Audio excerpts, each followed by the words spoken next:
If you do the same thing every day for 5 years, then you're going to start to notice some patterns. And one of the patterns I've noticed after teaching English for the last 5 years is English learners' tendency to obsess over strategy rather than execution. Every single day, I get the same questions. What's the best way to learn English? How do I improve my pronunciation? How do I acquire more vocabulary? How do I clean up my grammar and sentence structure? How do I get over my anxiety and speak more naturally? And how do I keep a conversation going? And what I've come to understand is that the best strategy is often the simplest one. If you want to improve your English, then you should read, write, listen, and speak as frequently as possible. The problem with this strategy is that it is, in fact, simple, almost too simple, meaning the only thing left to do is read, write, listen, and speak. In other words, the only thing left to do is put in the work consistently until you achieve the results you're looking for. And nobody wants to do this because it's fucking hard. So instead, they get on YouTube and search for videos about how to think in English, how to improve English grammar, how to learn vocabulary. They search for slang and expressions and idioms they will never use in real life, and they search for the fastest way to become fluent. They buy courses that promise them things that no one could possibly give them, like fluency, for example. They buy into the idea that learning a foreign language is easy, and for just $99, they can have the shortcut to the fluency they so desperately desire. Now, why do they do this? Because there's no effort involved. Watching short videos and buying online courses gives us the quick hits of dopamine we've trained ourselves to expect after years of sitting in our comfort zones and watching 30-second videos with little to no substance. There's no instant gratification involved in reading 20 pages of a book, or listening to 3 hours of audio, or writing 500 words, or making conversation with strangers every single day. There's no instant gratification involved in humbling oneself enough to learn and master the art of communication. In fact, there's lots of anxiety, embarrassment, pain, frustration, and disappointment involved in that process. And you only start to feel the reward for your sacrifice after months or even years of consistent effort. So it's no wonder that most people don't do it. What I find amusing, though, is that people tend to understand and agree with this idea very easily when I express it in the context of physical fitness. And let's imagine I'm 50 kilos overweight and I want to get into better physical shape. If I ask you how to get in shape, what are you going to tell me? Eat nutritious food, go to the gym regularly, stay hydrated, and get plenty of rest. Do this consistently for 6 to 18 months and you'll be in the best shape of your life. Am I right? And just like with language acquisition, even though everyone knows the strategy for weight loss is painfully simple, there are still countless individuals who will look for special programs, revolutionary methods, unconventional activities, and hidden secrets that will speed up the process and enable them to put in less work in order to achieve their goal. What's even worse is that these people could have the pathway literally laid out for them, and they still won't take the steps. We all know someone who pays for a monthly gym membership but hasn't even set foot in a gym in the past year. Someone who will follow all the fitness gurus on Instagram, like all their posts, even buy their 30-day course, and not even make it to day 6. People who don't like what they see in the mirror, but continue to sit on the couch and eat junk food because it's easy and it makes them feel better. Temporarily. So I'm sure I don't need to give you the same examples when it comes to people who claim that they want to speak English proficiently, because what I'm saying is universal and it relies on common sense. And of course, there will be people who can't wait to tell me that I don't know what I'm talking about, that I don't know what it's like to come from a poor country with low quality education, that I don't know what it's like to be socially anxious or insecure, that I don't know what it's like to work multiple jobs and not have time to make progress towards my goals. But these, of course, are the same people who have no idea where I'm coming from or what I've been through. They're also the same people who have 3 to 6 hours per day to spend scrolling on their smartphones. Smartphones that are more powerful than any computer that existed just 20 years ago. So I don't say these things because they sound good. I say them because I know them to be true. I speak from my experience, that of my students, and countless others who have managed to learn a foreign language without spending a single dollar or traveling to another country. I don't say these things to prove that I'm better or smarter than you. I say them because I know that if someone like me can do it, then all of you can do it too. You simply need to adopt the right mindset and make the daily decision to do the right things. And to further prove the point that what I'm saying is universal, I'm going to play a clip of an interview with Cristiano Ronaldo talking about what it is that makes him one of the greatest professional footballers of all time. Now, for context, the man who's interviewing Cristiano is asking him about a software program that helps him track his fitness and performance levels throughout the day.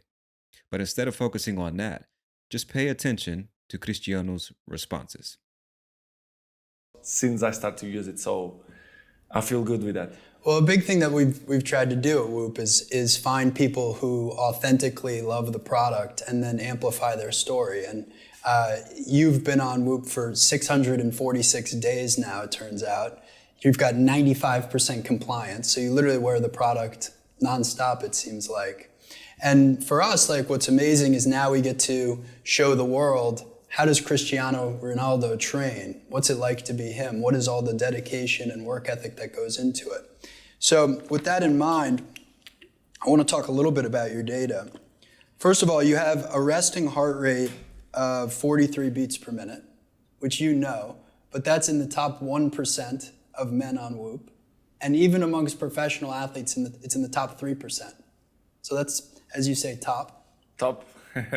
Top. That is good. Your sleep performance, 81%. So that's pretty good. So on average, your strain is 14.9 every single day.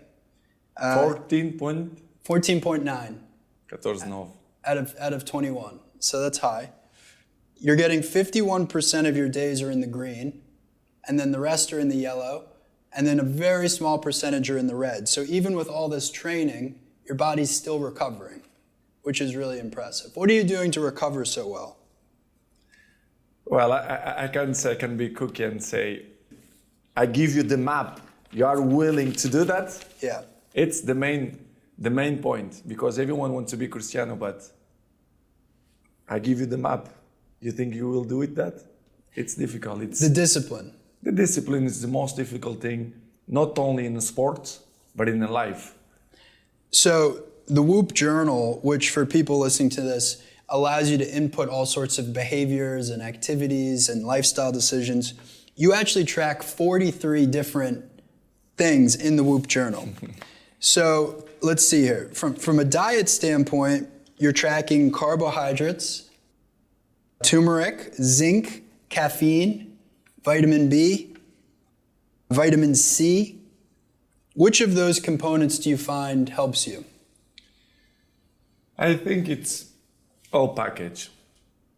Helps you to maintain a good nutrition, in my opinion. It's all component, not only these components, but you have a few more that helps you to be good, in my opinion. So small details in the end of the day will make the big difference, in my opinion. So as you say, and I will keep repeat, the consistency is the most difficult thing. Just doing it every day. Yes, every day. Do you ever wake up and you say, I don't want to do it today? I fight against my mind. Yes, sometimes it's happened. We are all human beings. We are not happy every day. We are, not in a good mood every day. It's normal. It's part of us. What do you do to overcome that? I fight against that. It's the big challenge. It's when you're not willing to do something, but you have to do it. This is the main point. This is why I say our mind, it's a box of surprises, and you have to challenge yourself to be consistent. I repeat, sometimes it's hard. It's what many people say, you like to go to the gym every day. Of course, no. It's not true. Nobody likes to go to the gym every day. But you have to do it. Probably yes, because your mental strength is coming from that, from that moments, that in a hard moments, you know you should do it. So, and I do it because after that, maybe in the beginning you feel hard to start, but after when you finish the gym or cold plunge or even the training, you will feel better. I think it's the big key there. Now, normally at this point in the podcast, I would take a moment to explain more advanced words and phrases and restate the main idea in different words just to make sure you understand everything. But I would like to think that you guys understood the main point after listening to it for the first time. So, to further prove the point that what I'm saying is in fact universal, we're going to transition from the world of professional sports to the world of entertainment. We're going to listen to the British comedian Jimmy Carr talk about what it is that makes him so successful. Let's check it out. Jealous of what you've got. They're not jealous of how you got it. No comedians are jealous of how I got it.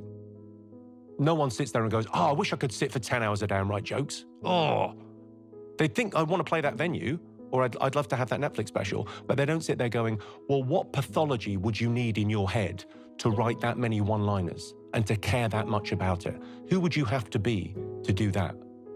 And we're all chasing something, right? I think we're chasing imposter syndrome. I think imposter syndrome's got a bad reputation, and it's great. You should feel it every 18 months. As you level up, you should feel like, do I belong here? Don't feel comfortable. Lovely. As soon as you start to feel comfortable, you need to push yourself a little bit further. All right, now at this point in the podcast, I will take a brief moment to just restate what was said because obviously his accent is very different. It might have been hard to understand. And of course, the language he was using might have been a bit more advanced for some of you. So the main idea here, to give you some context, Jimmy Carr is saying that so many people are jealous of him because he's reached, let's call it the top level of entertainment. He's a very famous comedian, very successful. A lot of people know his name. He's got specials on Netflix and all these amazing things. And they say, I wish I could be Jimmy Carr. I wish I was in your position, or that should be me in his position. And Jimmy says, that's great, but it's easy to say you want to be in my position, but it's not so easy to do the things that I did to reach this position. Most people don't want to sit in a room by themselves without distractions and write jokes for 10 hours a day. And you have to ask yourself, what kind of person would you have to be in order to do something like that? Because again, we all know people who have these big, lofty dreams, but who's going to sit at home, ignore all distractions, cut off all toxic people, turn off their phone, and just focus in on their goal for 6, 7, 8, 9, or 10 hours a day? How many people are actually going to do that if that's what it takes to achieve their goal?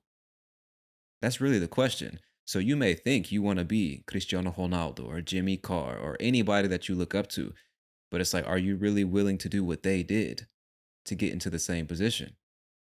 To me, that is the main idea of what's being said here, or at least it's the main thing I wanted you to take away from that clip in the context of this podcast episode.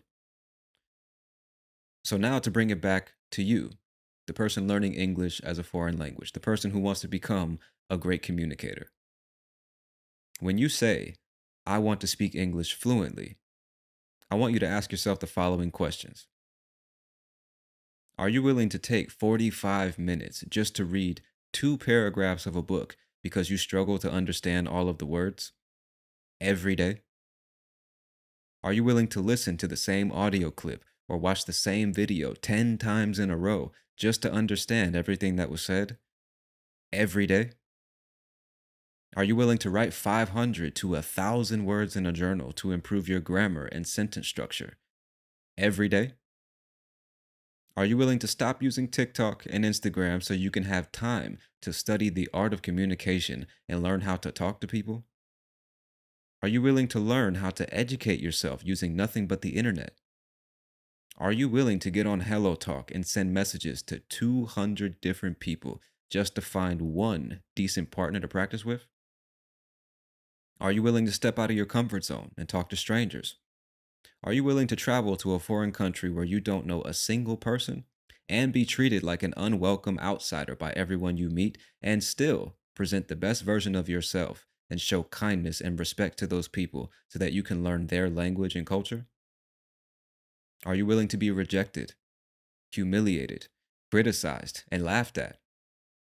Are you willing to stay engaged in conversations when you can barely understand what people are saying? Are you willing to work on the unpleasant parts of your personality so that people will be more open to speaking with you?